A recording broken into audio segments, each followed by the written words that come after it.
प्राकृतिक रूप से ओम की आकृति एक पहाड़ पर होना कोई आम बात नहीं। ये दर्शाता है कि प्रकृति ही भगवान है। ये पहाड़, ये नदियाँ, ये हवा, ये प्राण सब बिना उसके असंभव है। भाई साहब सारा ट्रैवलिंग का कीड़ा निकल गया अभी तो फिलहाल। टॉप बॉक्स टूटने की वजह से सब इतना दिमाग ख़राब हुआ है। जैसे तैसे सामान सेट किया है और इसमें भी बहुत रिस्क लग रहा है। ओम पर्वत से लौट के मेरे सभी साथी अब दारमा वैली के लिए निकल रहे थे, लेकिन मेरा वहाँ को जाना अब नामुमकिन था।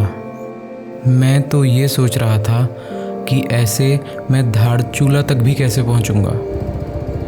ये कहानी है एक विश्वास की, जो उस पर आपका पहले से है, तभी आप यहाँ तक पहुँचे हैं। लेकिन आपका वो विश्वास यहाँ आकर जिंदगी भर के लिए अडिग होने वाला है। हम फिलहाल रेडी हो गए हैं नाभि से ओम पर्वत की तरफ जाने के लिए। चलो तो ईमान को ला लो ही जा रहे कहीं सब कोई।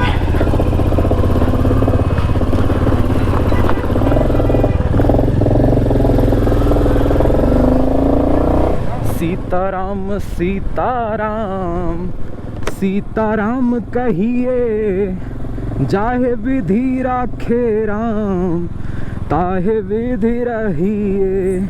नाभि और गुंजी दो ऐसे गांव हैं जहां की सुंदरता जितनी दिखाई जाए उतनी कम है। और इन दोनों गांवों के बीच आता है एक मंदिर, जहां से हमने अपनी ओम पर्वत की यात्रा शुरू करी। हर हर महादेव।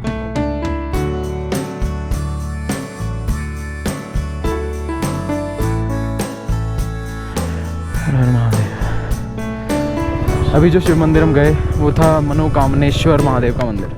शाम को जब हम आदि कैलाश से वापस आए तो करीब यहाँ 4 से 5 घंटे लगातार इतनी तेज़ बारिश हुई है ना कि हम तो सोच रहे थे कि आज ओम पर्वत जा भी पाएंगे या नहीं जा पाएंगे।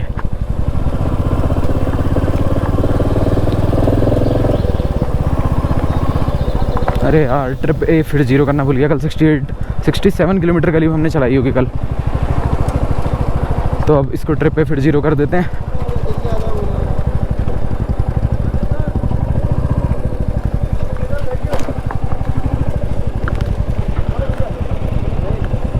यहाँ एंट्री करानी है।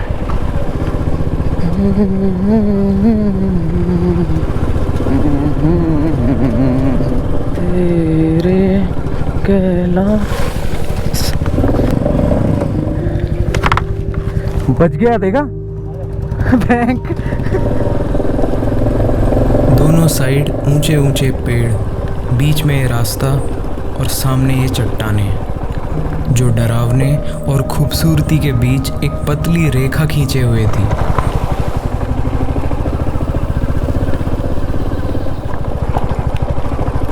पीछे वाला टायर बड़ा स्किड कर रहा है यार यहाँ। राम राम राम।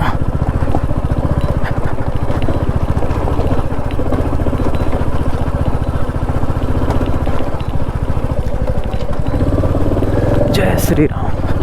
नदी के किनारे वाला पैच मेरे को सबसे बढ़िया लगता है, वही आ चुका है अब। इन रास्तों की एक बात मुझे बहुत अच्छी लगती है, मैं कभी अकेला नहीं होता। हर समय ये नदी मुझे ये सिखाती है कि रुकना नहीं है।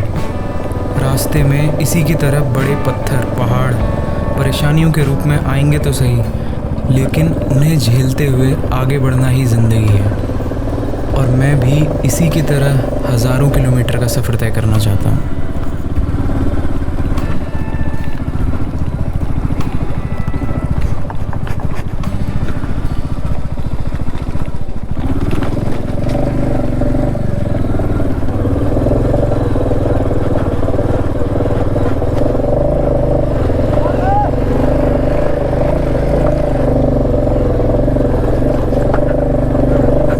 बारिश के बाद हमने लोगों को कहते सुना कि ओम पर्वत के रास्ते की वाटर क्रॉसिंग तो अब शायद नदी बन चुकी होगी। मैं एंकर। और वो सच था। मैं यहाँ तो बहुत है। जय श्री राम।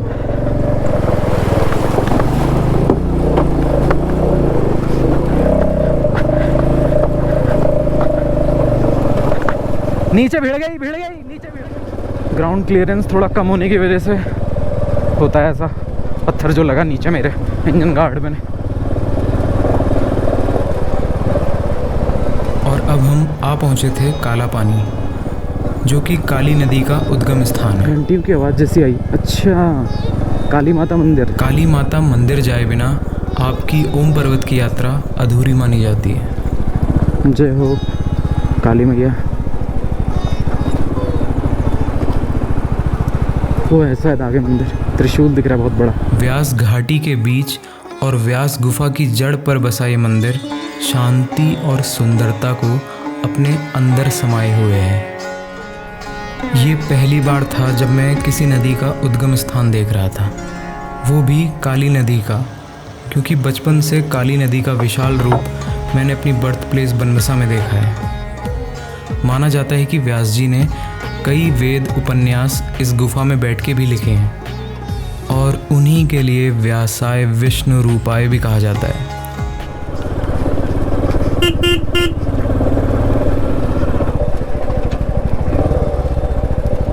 चलिए, कोई एक छोटा सा नकारात्मक विचार हमें कई दिनों तक निराश कर सकता है। एक छोटा सा सकारात्मक विचार हमारी निराशा को पल भर में दूर कर सकता है। अभी हमें काला पानी पे और यहाँ पे पीछे काली माता मंदिर था और यहीं सामने पे ये शेषनाग पर्वत दिख रहा है हमें। काला पानी पार करते ही एक अलग दुनिया हमारे सामने थी। वाह वाह वाह वाह वाह, क्या सुंदर नज़ारे हैं।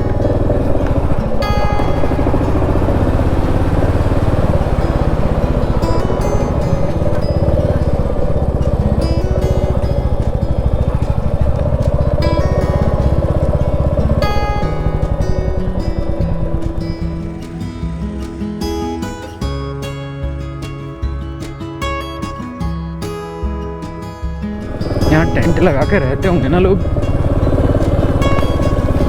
मतलब यहीं वाले होंगे जो माइग्रेट करते हैं ना, जिनकी भेड़ वेड़ वहाँ दिख रही थी, वही सब। बुग्याल और वो खाली खाली पहाड़ आपस में मिल रहे थे। भाई साहब, ये पहाड़ क्या अलग ही हैं यार, बिल्कुल। अब वैली से ऊपर चढ़ना शुरू हुआ और चढ़ते चढ़ते हम उनमें से ही किसी पहाड़ पे आ चुके थे जिसे हमने नीचे से देखा था।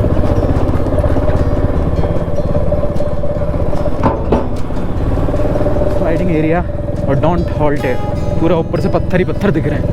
भागो भाई साहब भागो। जब मैंने फर्स्ट बार ओम पर्वत की फ़ोटो देखी थी ना, तो मैं सोच में पड़ गया था कि ये एडिटिंग है या सच में ऐसा हो सकता है। यहाँ जाया कैसे जाता होगा, कभी मैं इसे देख भी पाऊँगा? उस दिन ऐसे कई सवाल मेरे मन में थे, लेकिन आज इस अजूबे को मैं अपनी आँखों से देख रहा था और ये मेरे लिए किसी खूबसूरत सपने से कम नहीं था।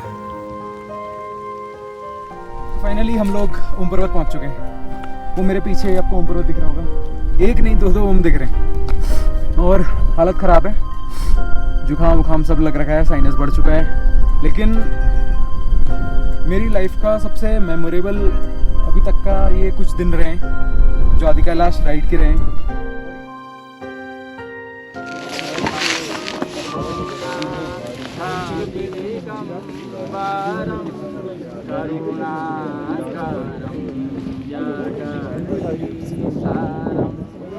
जय शंभुनाथ दिगंबरं करुणाकरं जगदीश्वर। वैसे तो कण कण में शंकर हैं, लेकिन उनके होने का एहसास आपको यहाँ आकर ज़रूर होगा।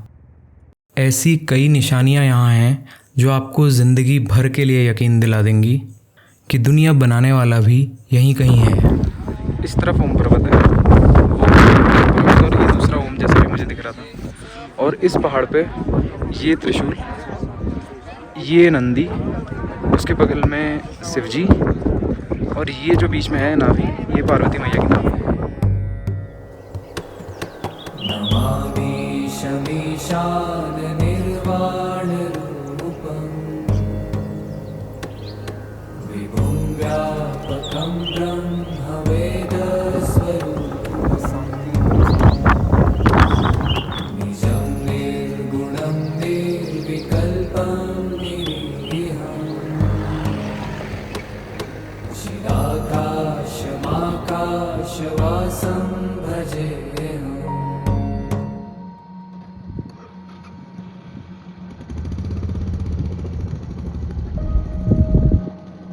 मैंने किसी महापुरुष को कहते सुना था कि तीर्थ यात्रा में भी भगवान का नाम नहीं लिया तो क्या किया, और वापसी में इसका इंतजाम भी भगवान ने मेरे लिए कर रखा था।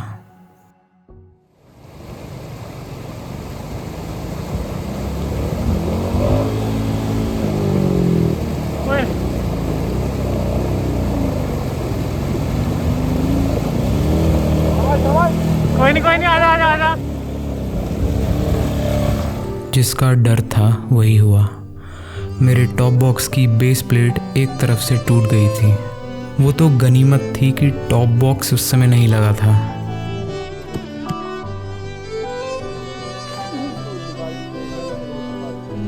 बाइक पे सारा सामान सिर्फ 2 बंजी कॉर्ड से बांधा हुआ था। मुझे ये डर था कि कहीं अगर रास्ते में बाइक थोड़ी सी भी टेढ़ी हुई तो सब खत्म, क्योंकि मैं अकेला था, कोई उठाने वाला भी नहीं था। उस दिन मैंने ये सीखा कि आप रास्ते के लिए साथी तो ज़रूर ढूंढ सकते हैं, लेकिन अपनी अपनी मंजिल सभी ने अकेले तय करनी होती है। इस समय मैं हूँ धारचूला में। धारचूला से थोड़ा नीचे कलिका देवी करके मंदिर है, कलिका, वहाँ पे एक अंकल जी के वहाँ।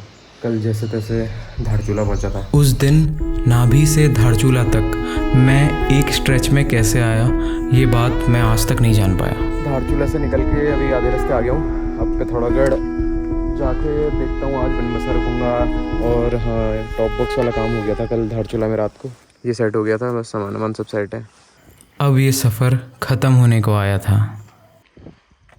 कल 240 किलोमीटर चलाई थी। अब निकल रहा हूँ यहाँ से हरिद्वार के लिए। इस सफ़र ने मुझे हर एस्पेक्ट में ग्रो किया है। सुबह 7 बजे बनमसा से चल के 9 बजे मैं घर पहुँच चुका हूँ। पंकज त्रिपाठी जी की वो बात मुझे अभी याद आ रही है कि ट्रैवलिंग आपको कुछ से कुछ बना सकती है।